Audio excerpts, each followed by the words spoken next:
Un cordial saludo para todos, apreciados estudiosos. Bienvenidos sean ustedes al segundo módulo de nuestra asignatura Gestión Integral del Recurso Atmosférico. Les recuerdo mi nombre, Ivonne Angulo de Castro, y para mí es un gusto poder trabajar con ustedes en esta asignatura, así como en otros espacios que ya hemos estado. El día de hoy vamos a dar inicio al contenido temático del módulo 2 que está disponible desde esta semana, desde el pasado lunes. Específicamente, este módulo está centrado en la dispersión y efectos ambientales de contaminantes atmosféricos, ruido y olores ofensivos. Por tal razón, el día de hoy nos vamos a centrar específicamente en describir procesos de dispersión contaminantes, de dispersión de procesos contaminantes. El contenido temático asociado a ruido y olores ofensivos, ¿sí? Vamos a estar trabajándolo en la sesión de la próxima semana. Una vez terminemos entonces el contenido temático de dispersión de contaminantes y factores relacionados, estaremos entonces socializando las actividades evaluables que tenemos preparadas en nuestra aula para ya entonces que ustedes tengan claridad en cuál es disculpen, cuál es la actividad que ustedes van a, discúlpenme,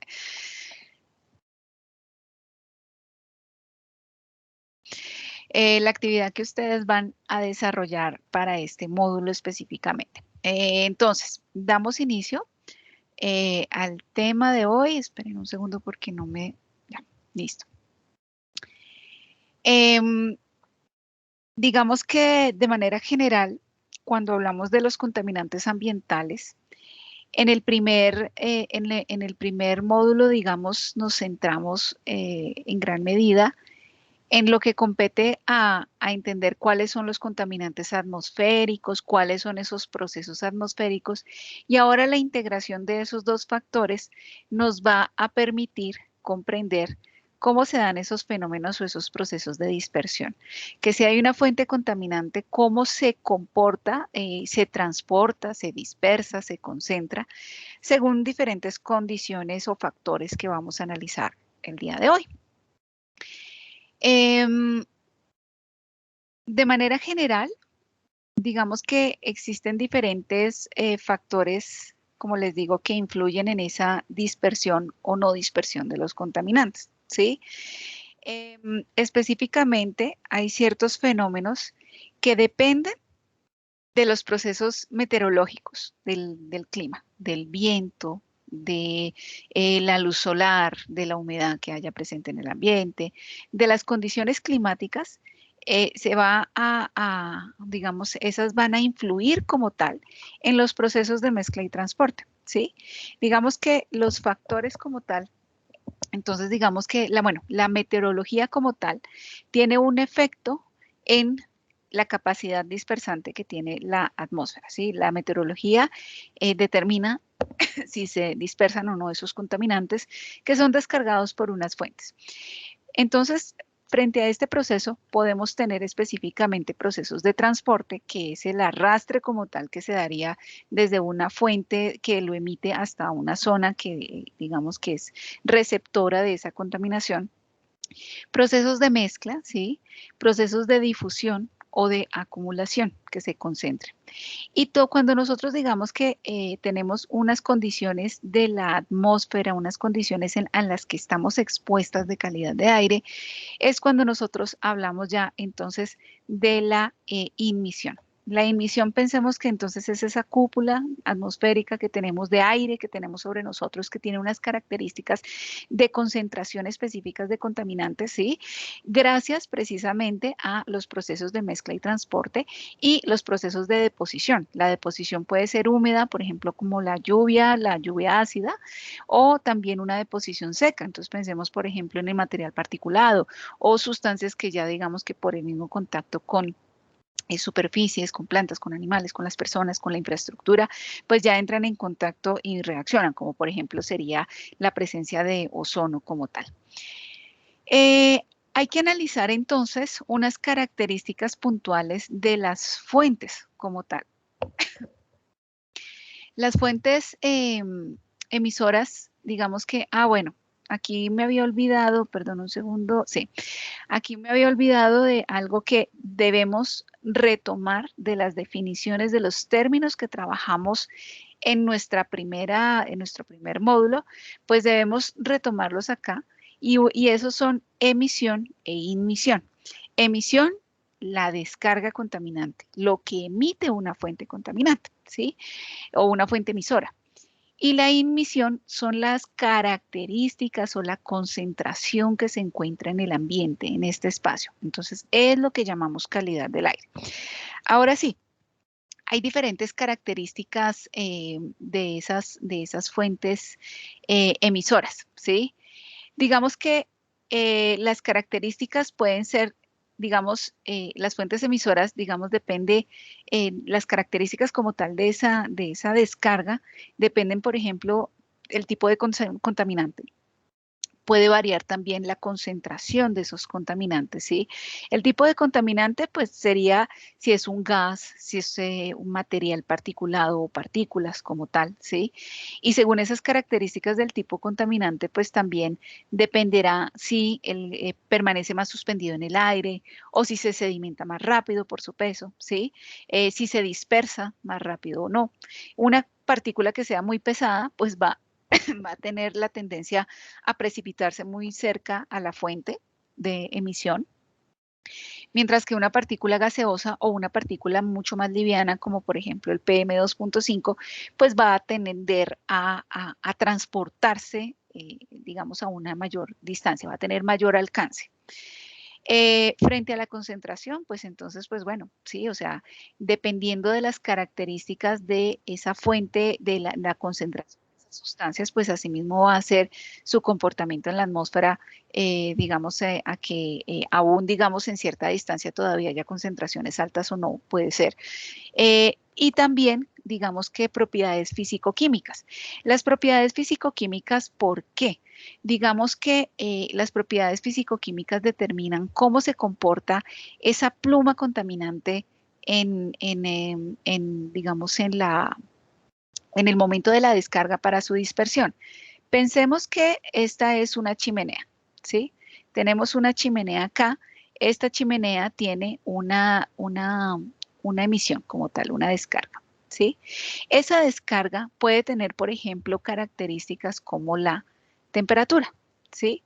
Si retomamos o recordamos esos procesos que veíamos en el primer módulo, pensando, digamos, que una masa de aire, por ejemplo, que sea caliente, la masa de aire caliente, ¿cuál va a ser el movimiento, digamos, que predomine o la tendencia del desplazamiento?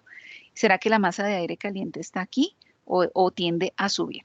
Entonces, según la temperatura, digamos que la temperatura ambiente la temperatura alrededor de esta descarga es, bueno, una temperatura X, una temperatura específica, llamémoslo temperatura 1, pero la temperatura 2, que es la de esta descarga, ¿sí? Resulta que la temperatura 2 sea mayor que la temperatura 1. ¿Qué pasa? Si esta es mayor, pues va a ser mucho más fácil su ascenso, ¿sí? Y al ser mucho más rápido su ascenso, pues va a lograr dispersarse más rápido, ¿sí? ¿Por qué? Porque entonces la masa de aire caliente va a tener una tendencia a subir específicamente, ¿sí? Entonces, digamos que yo tengo una vivienda, una población receptora acá, pues no va a ser tan perjudicada, ¿sí? Pero, ¿qué pasaría si mi descarga como tal, la temperatura 2, que sería la temperatura de esta descarga de esta chimenea, es más fría que la temperatura que está alrededor? ¿Eso qué quiere decir? Que la temperatura ambiente sea mayor que esta temperatura de la descarga. Pues si esta masa, digamos la emisión como tal, es más fría, va a tender a bajar, ¿sí? Porque el aire caliente va a predominar, digamos, digamos, en una capa superior. Entonces, va a haber un forzamiento a que tienda a bajar y entonces, digamos que eso afectaría de forma más directa a las poblaciones vulnerables receptoras. Por ejemplo, frente a estas situaciones, una de las características que es, digamos, de las medidas como tal de control, y que eso lo vamos a ver en el siguiente módulo, es que se eleve la altura de la chimenea. De esa forma, aunque descienda un poco, ¿sí? Perdón, aquí ya el exceso de rayitas, aunque descienda un poco, precisamente no va a afectar tanto a la población, digamos, que sería como la población que estaría expuesta a este fenómeno. ¿Listo? Bueno, voy a borrar acá. Y también entonces otra de las características es el tipo de fuente, ¿sí? Si ustedes ven el tipo o sea, el tipo de fuente ya digamos que los hemos identificado de manera general en fuentes móviles, en fuentes fijas, y pues una fuente fija, digamos que tiene una altura de descarga mayor a lo que serían las fuentes móviles, entonces la dispersión como tal que se daría de esos contaminantes por la descarga que es desde una chimenea, pues entonces digamos que digamos, hay una mayor facilidad para dispersarse, mientras que una fuente móvil pues está muy cerca al piso y está incidiendo directamente en esos receptores como tal, a quienes pues van a tener impactos, afectaciones, por ejemplo, afectaciones a la salud. Ahora pasamos a las condiciones climatológicas, ¿sí? En las condiciones climatológicas que vemos, específicamente, digamos que, por ejemplo, bueno, la temperatura y los gradientes altitudinales están muy relacionados precisamente con la mayor o menor dispersión como tal de esos contaminantes y como pues, por ejemplo, lo que les describí de las propiedades físico-químicas, pero también digamos que hace que cuando haya variaciones drásticas ocurra el fenómeno de inversión térmica. ¿Qué pasa con esos fenómenos de inversión térmica? Digamos que, aunque eso lo vamos a ver más adelante, hay un proceso, por ejemplo, de enfriamiento muy rápido, por ejemplo, en las épocas de heladas. En la noche se enfría demasiado rápido y entonces al enfriarse muy rápido queda esa capa como tal, una capa caliente queda como encapsulada, porque no alcanza, digamos, a romper digamos, esa capa tan fría que se ha formado sobre esa superficie, digamos, en esa zona.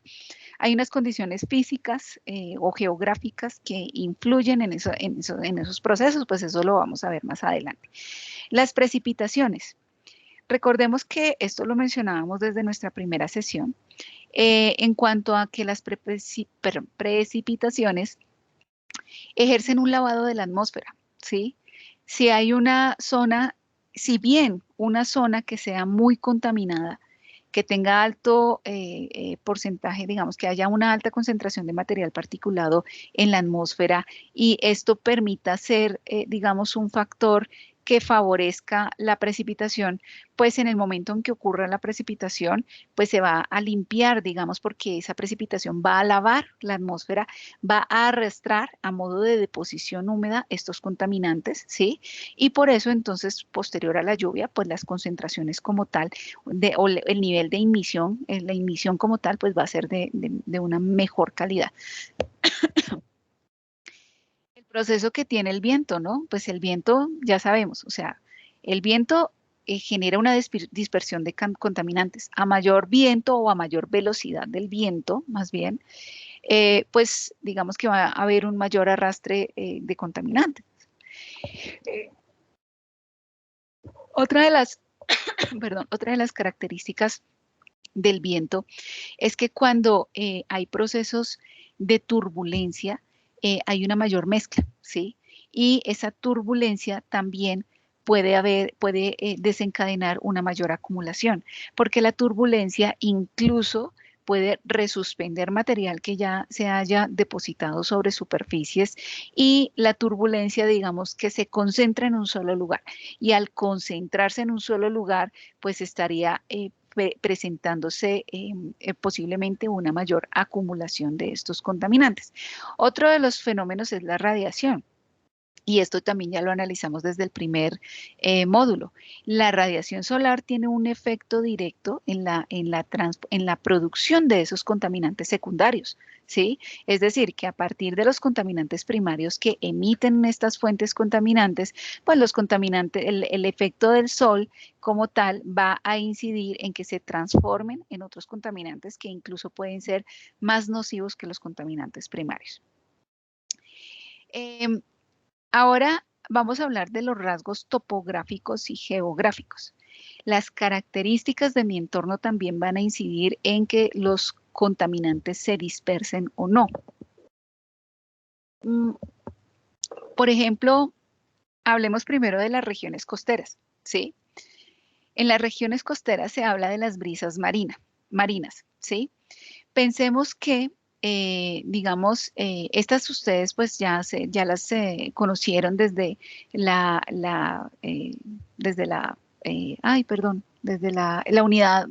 módulo anterior. Pero digamos que si en el día como tal, digamos que la tierra va a estar más caliente que el mar, ¿sí? Entonces, si la tierra está más caliente en el mar, ¿y por qué? Porque sabemos recordemos el efecto, el albedo como tal, la tierra al ser una superficie más oscura va a retener más calor que lo que retendría el agua, que es un espejo, ¿sí? Entonces, este tendría un enfriamiento más rápido en la noche que lo que tiene, digamos, este. Entonces, digamos que frente a esto, el aire, digamos que el aire como tal va a tener tendencia a desplazarse desde el mar hasta estas zonas. ¿Por qué?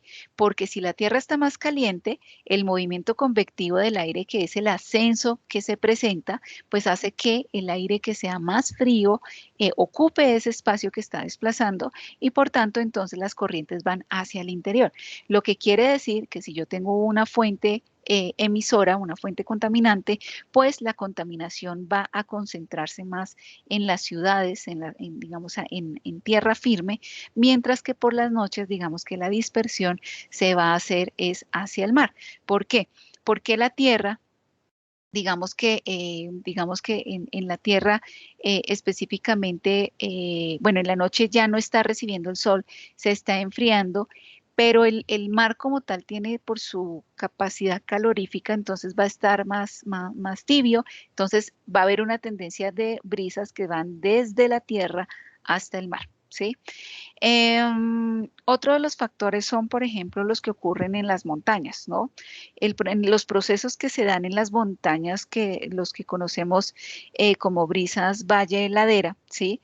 Entonces, hay una ladera como tal, ¿sí? Pensemos, bueno, esperen un segundo acá, yo hago la representación. Sea una ladera o sea un valle, ¿no? Entonces yo tengo, digamos, un calentamiento como tal de estas superficies, ¿sí? Estas superficies se están calentando por efecto de la radiación solar. Y entonces, digamos que al calentarse, digamos, pues empieza, digamos, ese proceso de enfriamiento y este espacio como tal que tenemos acá en el valle es ocupado por el aire frío. Pero ¿qué pasa? Digamos que digamos que con el proceso de enfriamiento que se da acá, muchas veces se forma, digamos, como una capa. Voy a borrar un poquito de rayitas para que de pronto no sea tan confuso. Pero entonces se crea una capa como tal, digamos como una capa que encierra ese aire caliente. Y el aire caliente entonces no puede subir porque por un proceso rápido de enfriamiento esta capa es muy fría, ¿sí? Y al ser tan fría, pues es más densa. ¿Por qué? Porque digamos que viéndolo desde otro punto, digamos que en el sentido, digamos, del valle, pensemos que el valle, yo estoy viéndolo aquí de frente, aquí lo miro de forma lateral, ¿sí? El aire frío viene rápidamente así. Entonces, esta capa como tal se vuelve tan densa, tan fría, que crea como una cúpula que no permite que ese aire caliente que y los mismos contaminantes puedan ascender para dispersarse, entonces se genera una cúpula que precisamente es lo que ocasiona la inversión térmica y que estos procesos de inversión térmica, cuando estamos hablando de, por ejemplo, de esas épocas de inversión térmica, es cuando más se generan alertas de calidad de aire en muchas poblaciones, ¿sí? ¿Por qué? Porque los contaminantes quedan encerrados, quedan concentrados acá, pues porque no pueden dispersarse, ¿sí? Listo. ¿Qué otra, digamos, otra de las características es, por ejemplo, las masas de los bosques, ¿sí? Digamos que la vegetación como tal tiene una función muy importante como depurador. La vegetación pues tiene una función de captura de carbono, ¿sí? Pero a su vez, todo digamos, la densidad vegetal, esa masa vegetal, cumple otras funciones. Si el viento va con material particulado, digamos, pensemos, yo tengo, no sé, una barrera de árboles, ¿sí? Y el viento, digamos, va con una carga de partículas y estos vienen siendo obstáculos como tal que debe superar el viento para continuar, digamos, su trayectoria. Pero entonces las hojas, el tronco, digamos, sobre todo esta densidad, digamos, las hojas y las ramas van a ser una barrera en la que, digamos, en las hojas se va a depositar el material particulado, parte de los contaminantes que están presentes. Entonces, ejercen, digamos, un mecanismo depurador del aire, no solo por su captura de carbono, sino que también por la misma deposición física o deposición seca que ocurre en sus superficies, en las hojas, ¿sí? Y además, incluso en la medida del ruido. El ruido lo vamos a ver más adelante, pero el ruido como tal, digamos que como una onda como tal física que se desplaza, va a chocar con estos obstáculos y va a disiparse ese ruido. Entonces es un elemento atenuador de ruido. ¿Sí? Eso digamos que son las principales funciones como tal de masas de bosques o incluso las masas de los árboles, ¿sí? Y los centros urbanos, pues los centros urbanos, digamos que las mismas estructuras, los edificios, los vehículos, todo lo que se encuentra en una ciudad, vienen siendo obstáculos que tiene que vencer el viento, ¿sí? Entonces, esos obstáculos hacen que, bueno, una cosa sería la depositación física de, de las del material, pero también se pueden formar turbulencias, ¿sí? Digamos que también se habla de las brisas urbanas en este contexto, porque digamos que el calor como tal de las ciudades, miren aquí, bueno, aquí tenemos, digamos, el proceso de la inversión térmica, ¿sí? El aire muy frío y el aire queda, digamos, encerrado como tal, no puede ascender y a su vez pues sigue también, se me había olvidado, digamos como mencionarlo así, pues el aire frío continúa ingresando al valle, pero entonces se está recirculando acá. Y las brisas urbanas, digamos que recordemos que las superficies de la ciudad al no contar con una masa boscosa, van a retener muchísimo más calor.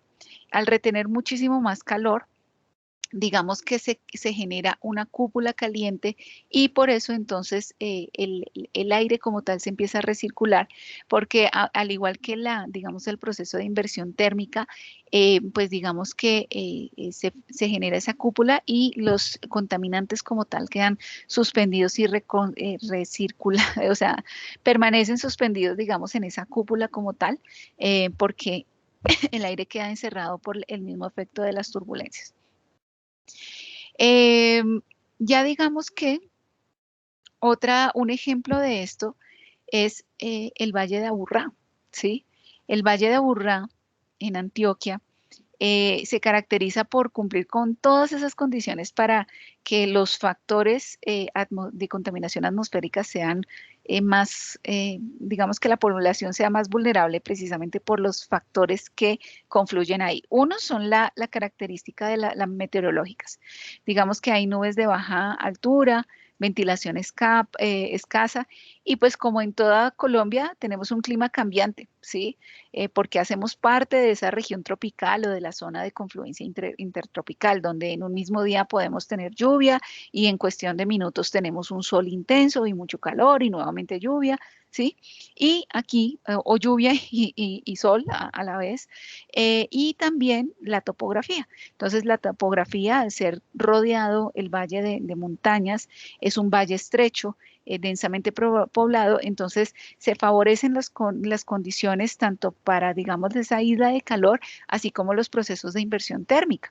Y sin hablar de todas las fuentes, el sector industrial, todas las fuentes contaminantes que son fijas y móviles que están en esta zona. Ahora, apreciados estudiosos, quisiera compartirles rápidamente un video. Voy a compartirles a ustedes la pantalla ya de para este video. Permítanme un segundito. Un segundo, por favor.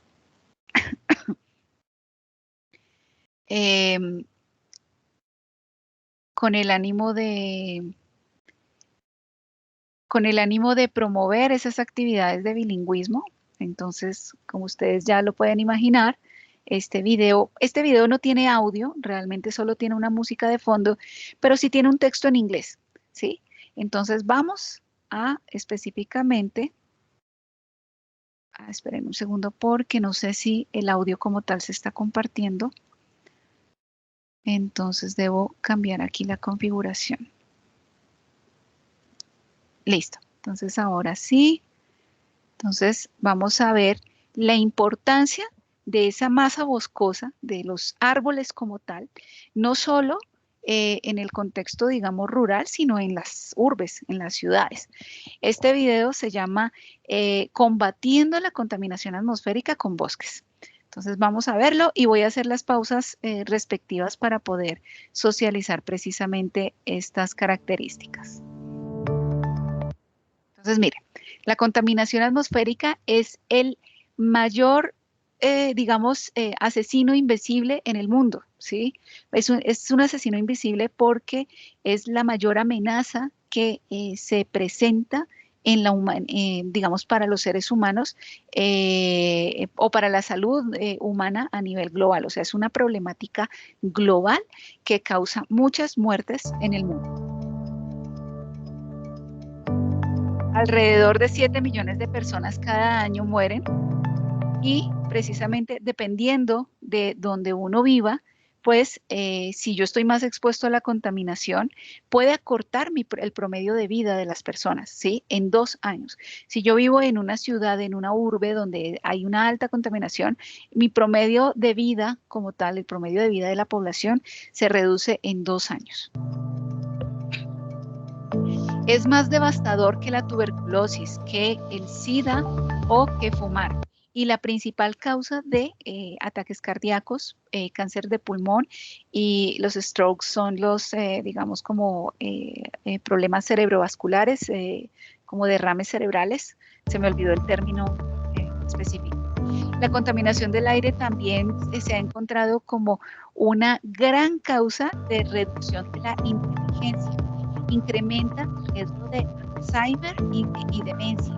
En las ciudades específicamente, la polución del aire digamos, es un asunto de importancia, digamos, o de preocupación especial, ¿sí? Más del 90% de nosotros estamos expuestos a concentraciones de contaminantes que exceden los niveles seguros que son indicados por la OMS. Entonces, aquí los árboles cumplen un importante rol o como una importante participación en las soluciones a la contaminación atmosférica. Y aquí entonces se resaltan esos beneficios como tal o esas funciones que cumplen los árboles en cuanto a la contaminación atmosférica. Entonces dicen, remueven significantes cantidades de contaminantes en el aire, ¿sí? Mejoran la calidad ambiental y la salud. También, digamos que hacen la comparación desde una valoración económica de la contaminación, dice que la polución, la contaminación que remueven los árboles se equipara a los efectos de salud que están valorados en casi 7 billones de dólares en Estados Unidos anualmente. Es decir, los efectos o los costos en la salud por la contaminación atmosférica, digamos, ese valor de lo que implica atender la salud de todos esos problemas de salud al año en Estados Unidos, en los Estados Unidos, equivale a 7 billones de dólares y pues eso es lo que digamos que lo que se equipara a esa capacidad digamos que, de captura o de depuración como tal que hacen los árboles. Y los árboles, específicamente en áreas urbanas, brindan muchos beneficios. Entonces, por ejemplo, miren que acá los árboles permiten reducir las temperaturas en el día. En las zonas urbanas, ¿por qué se presentan las islas de calor? Porque casi no hay árboles, ¿sí? Precisamente, ¿sí? Puede alcanzarse a reducir digamos, en donde hay estaciones climáticas, en otras latitudes, en el verano como tal, donde hay una alta densidad boscosa, se puede reducir hasta 5 grados centígrados la temperatura. O sea, la sensación térmica es mucho más fresca que para, digamos, para el promedio como tal que se maneja en la ciudad. Los árboles también tienen un impacto positivo digamos, en los problemas, por ejemplo, de cáncer de piel, asma, hipertensión y otras enfermedades, digamos, asociadas al estrés. Entonces aquí dice, valoremos los árboles urbanos y los parques.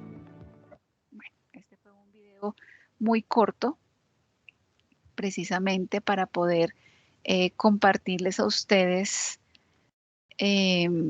digamos, la importancia como tal el rol como tal tan importante que juegan los árboles urbanos en nuestras ciudades. Listo. Y pasamos ahora a los efectos de contaminación atmosférica. Digamos que los efectos, las consecuencias como tal que se tienen de la contaminación atmosférica son, digamos, muy altos, ¿no? O sea, tenemos efectos a todo nivel. Podemos hablar de los efectos locales, podemos hablar de los efectos regionales y podemos hablar de los efectos globales. Específicamente, en los efectos locales, podemos hablar de los efectos en la salud. Los efectos en la salud dependen básicamente de aspectos asociados a los contaminantes y a los receptores, ¿sí? Receptor, pues quien está expuesto como tal a ese contaminante, ¿sí? Los receptores, ¿quiénes son entonces? Los animales, las personas, las plantas, e incluso, bueno, en términos de salud, ¿no? Porque también, digamos, en términos de infraestructura, en daño de materiales, este sería otro receptor, la infraestructura como tal. Digamos que yo tengo un contaminante específico, pero digamos que los efectos en la salud pues van a depender de ese tipo de contaminante, ¿sí? ¿Qué tan tóxico es? ¿Qué tanto daño hace? ¿Es un contaminante primario? ¿Es un contaminante secundario? ¿Sí? ¿Cuál es su nivel de toxicidad? ¿Sí? El tipo entonces de contaminante depende de eso, su composición y digamos, para los efectos como tal que excede.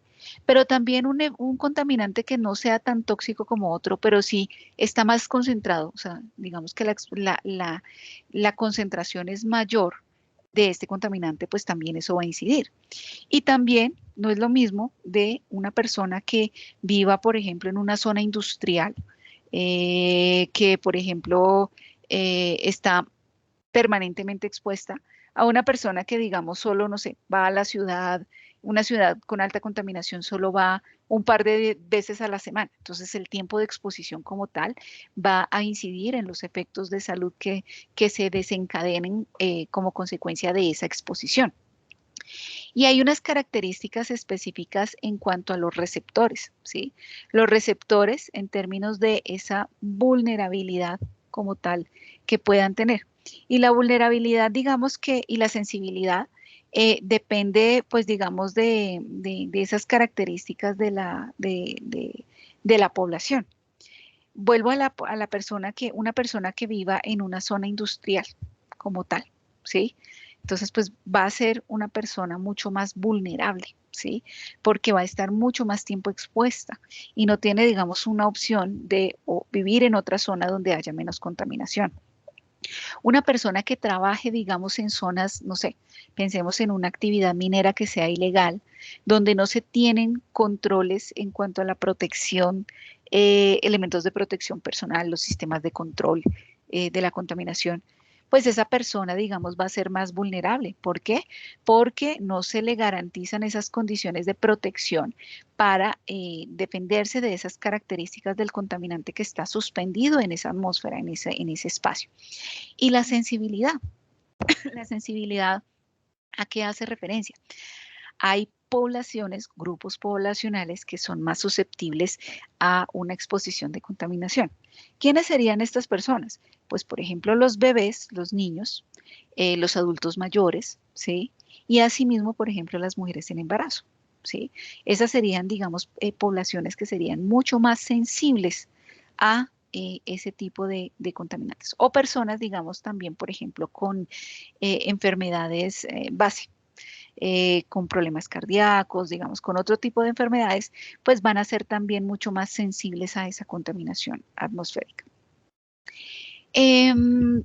Otra de las, digamos que en efectos, digamos, de la salud ambiental o de las personas, pues podemos mencionar afecciones respiratorias, irritaciones como tal de mucosas, de los ojos, digamos, problemas en la piel como tal, molestias por los malos olores que produzca, digamos, un contaminante como los compuestos de azufre, por ejemplo, el sulfuro de hidrógeno, ¿sí? En cuanto a las plantas, por ejemplo, se podrían presentar fenómenos como una de esas sería la alteración, la tasa de la fotosíntesis, o sea, la capacidad de producir oxígeno por la captura de dióxido de carbono de un árbol, la velocidad en la que, o el rendimiento como tal de producción de ese oxígeno, que sería la misma tasa de fotosíntesis, pues se vería afectada si hay una alta contaminación. ¿Por qué? Recordemos las funciones de los árboles que ya las habíamos mencionado. Entonces, las superficies, las hojas como tal, si se deposita material en la superficie de esas hojas, pues va a haber obstrucción de estomas y la obstrucción de los estomas pues va a impedir, digamos, tanto esa asimilación de los rayos solares y de la captura de oxígeno para poder transformarlo, ¿sí?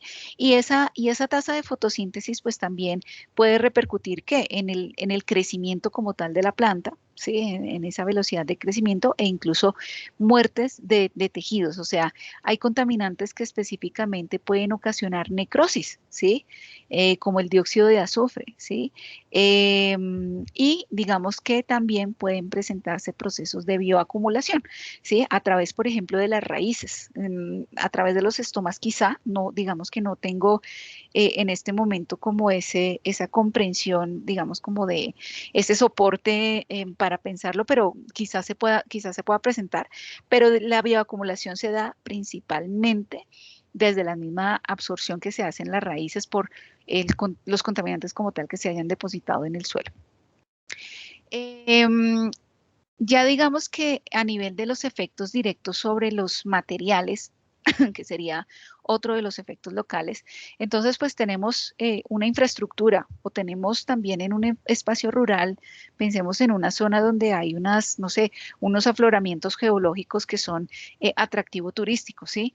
Pero también la exposición, digamos, a contaminantes en el aire pueden afectar precisamente disolviendo algunas rocas, ¿sí? Disolviendo, por ejemplo, el mármol o el material particulado que se deposita sobre estas superficies. Pensemos si estamos en una ciudad, en la zona, por ejemplo, estamos en Bogotá, en la zona central, donde hay unos edificios antiguos el material como tal es mármol y está absolutamente negro, percudido, manchado e incluso ya se alcanza a ver una corrosión, se ven unas perforaciones, precisamente una socavación de esas superficies por el efecto que tienen los contaminantes atmosféricos al depositarse en estas superficies. Y ni hablar de digamos, de la oxidación. Digamos que hay oxidantes fotoquímicos y específicamente, digamos que el más conocido sería el ozono, ¿sí? Pero entonces estos pueden desintegrar o corroer metales, desintegrar el caucho, ¿sí? Entonces en un ambiente, por ejemplo, una fábrica de papel, la industria de papel y cartón, normalmente en estos ambientes a veces se presenta algunas concentraciones altas de SO2 y de algunos oxidantes, ¿sí? Porque, por ejemplo, en el proceso se usa peróxido, ¿sí? Entonces, digamos que las superficies metálicas de ese ambiente industrial se alcanza a ver un poco deteriorado y tienen que hacerle mucho mantenimiento precisamente para, digamos, como compensar ese ataque químico que hay sobre las superficies. Y finalmente, el smog, ¿sí?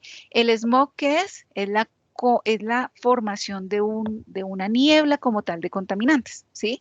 El smog específicamente podemos, digamos, mencionar que puede ser de tipo, digamos, de tipo fotoquímico, o digamos el smog húmedo, que es el sulfuroso que se caracteriza en las zonas urbanas, o sea, la alta presencia de SO2 generaría el smog sulfuroso, y el fotoquímico, pues porque hay concentraciones altas de contaminantes secundarios. Entonces, este smog se presenta en zonas con anticiclones a causa de radiación solar y también vientos suaves, porque al haber vientos suaves no va a haber una mezcla y dispersión de esos contaminantes y por lo tanto van a estar suspendidos en el ambiente, ¿sí? Entre los smog fotoquímicos, entonces podríamos mencionar el ozono, el nitrato peroxiacilo, ese es el que se conoce como el PAN, los PAN, formaldehído, entre otros. Ya entonces ahora los efectos regionales. ¿Cuáles son los efectos como tal que se dan a nivel regional? Pues principalmente la lluvia ácida. La lluvia ácida pues ya la la conocemos, digamos que la mencionamos, seguramente ustedes ya han discutido sobre esta lluvia ácida en... específicamente digamos, en otras asignaturas, pero entonces ya sabemos que es a causa de precisamente esa transformación que se da por combinación de estos contaminantes primarios con la humedad que está en el ambiente y que entonces se puede presentar una deposición húmeda, pero también se puede presentar una deposición seca de esos contaminantes en las diferentes superficies. ¿Y cuáles son las consecuencias? Pues la lluvia ácida puede acidificar los cuerpos de agua, la lluvia ácida puede afectar, digamos, esa vegetación, los animales, la lluvia ácida también puede corroer y degradar materiales como tal, específicamente acidez de suelos, ¿sí? Daño y al generar acidez en los suelos, pues también los árboles como tal, pues van a verse deteriorados o afectados, ¿sí? Entonces, pues bueno, otro, digamos, ya para hablar de otros efectos serían los globales. Tenemos el deterioro de la capa de ozono que digamos que ya ese lo conocemos ampliamente también y específicamente el ozono como tal, pues esa reducción de la capa como tal se da a causa precisamente de esos contaminantes que sumados o en presencia de luz UV de la radiación hace que se disocie como tal ese ozono en la estratosfera y se conviertan entonces, digamos, en ozono. O sea, se transforma en ozono y átomos no nada más de oxígeno. Por ejemplo, los contaminantes, los óxidos de nitrógeno, que también pueden ser, digamos, desencadenantes de esa formación de ozono a nivel de suelo, digamos a nivel de la superficie y también en la estratosfera. Compuestos halogenados, ¿no? Los compuestos clorofluorocarbonados y los efectos como tal, pues de una mayor incidencia de esos rayos UV, pues habría daño de tejidos, daños en sistema inmune, daños a los mismos ecosistemas, ¿sí? Pues entre otros de los efectos que pueden darse. Y el calentamiento global. El calentamiento global digamos, el fenómeno, pues, el fenómeno, digamos, que más digamos, de uno de los problemas que más se puede entender ahorita o que más se discute, ¿sí? Donde específicamente el calentamiento global hace referencia a esa que hay un incremento en la temperatura media de la superficie de la Tierra, ¿sí? Y digamos que ¿por qué ocurre precisamente eso? ¿Sí? Las concentraciones de esos gases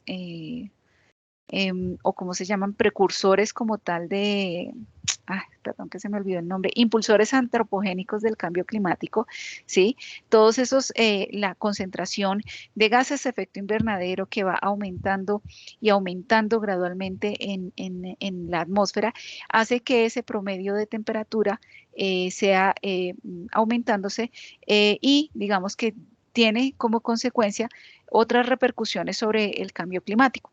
Recordemos esa diferenciación del cambio climático como los cambios de esas características climáticas, esos fenómenos que naturalmente se dan, pero entonces que por ese mismo incremento de temperatura se puedan presentar eventos de mayor intensidad durante periodos más prolongados, una sequía más intensa de lo normal, de lo usual, durante un tiempo más extendido, o una lluvia, una humedad, un viento más intenso que lo normal.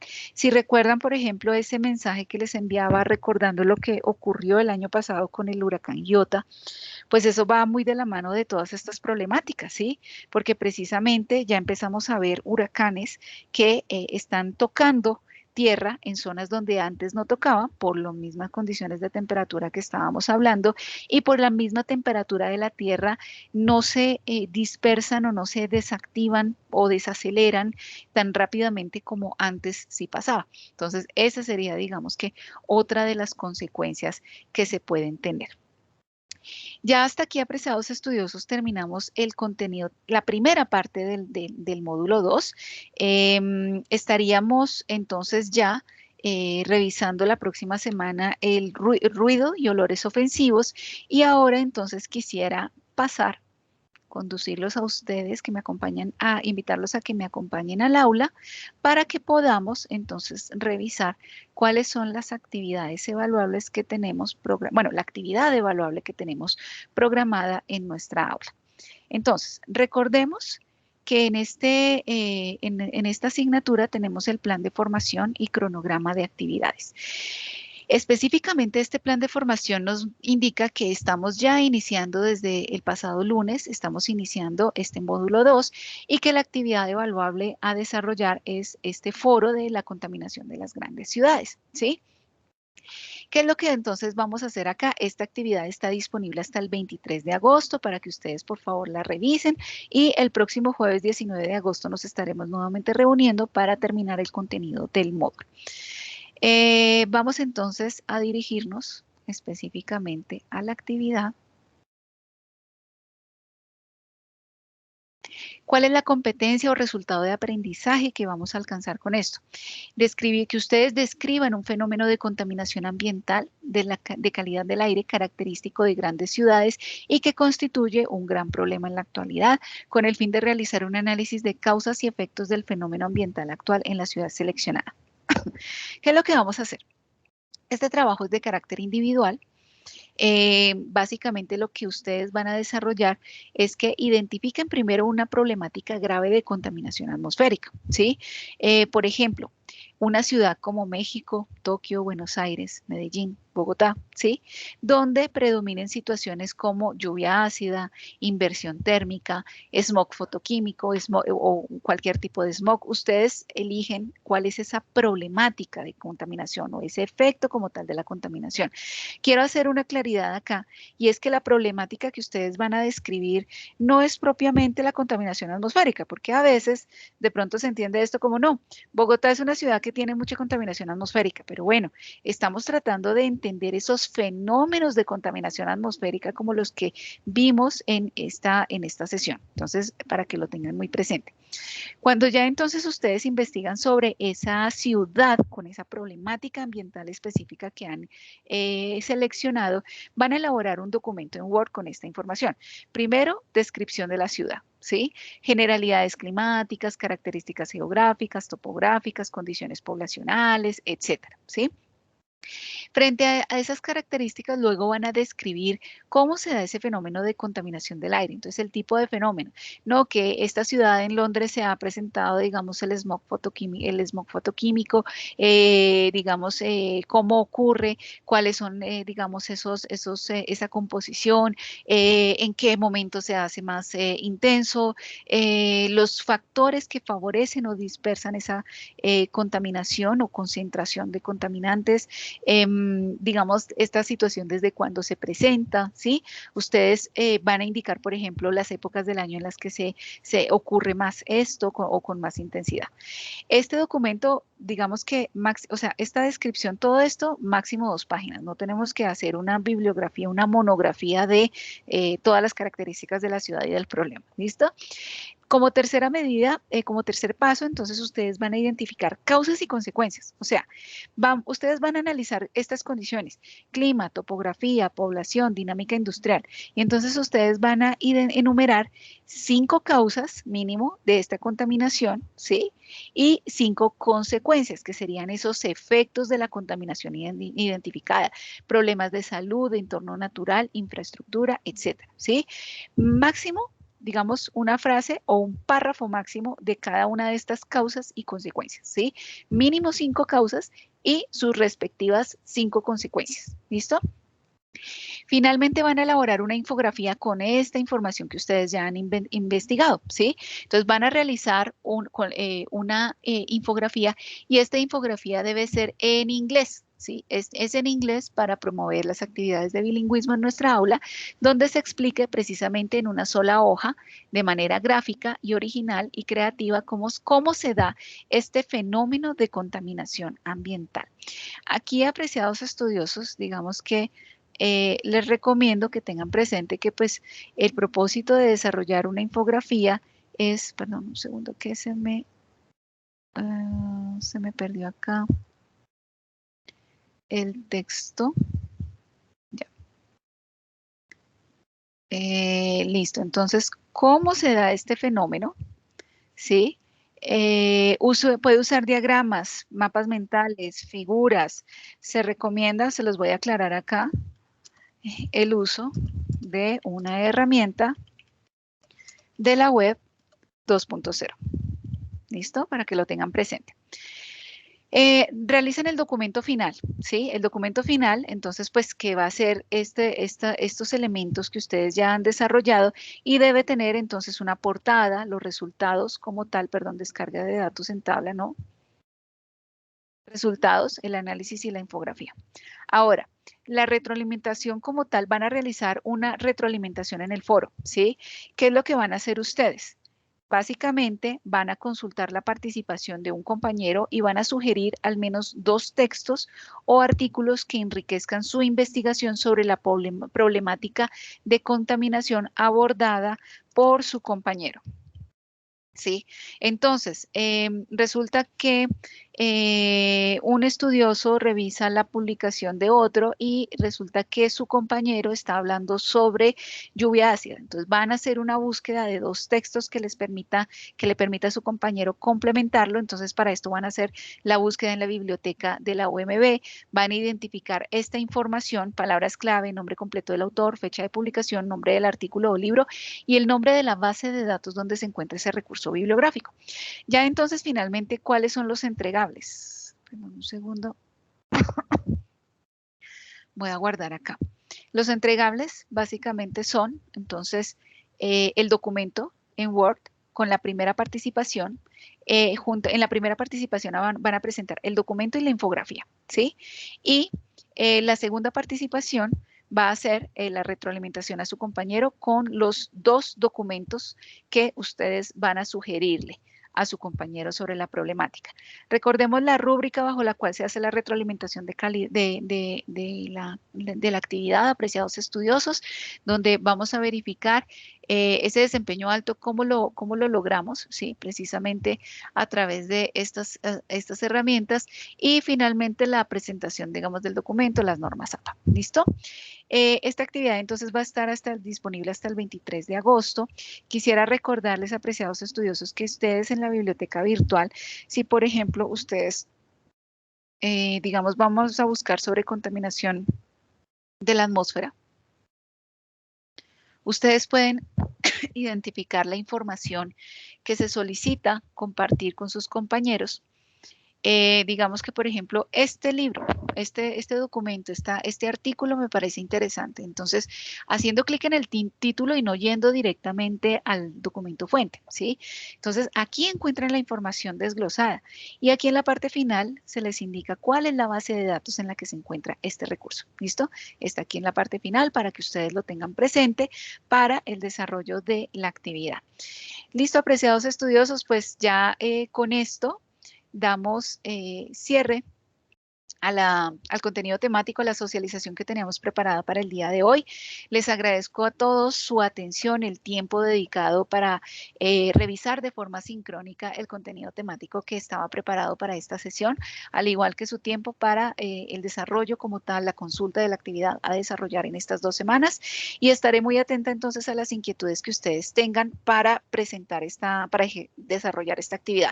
Les recuerdo mis datos de contacto, mi correo electrónico ivon.angulo@umb.edu.co.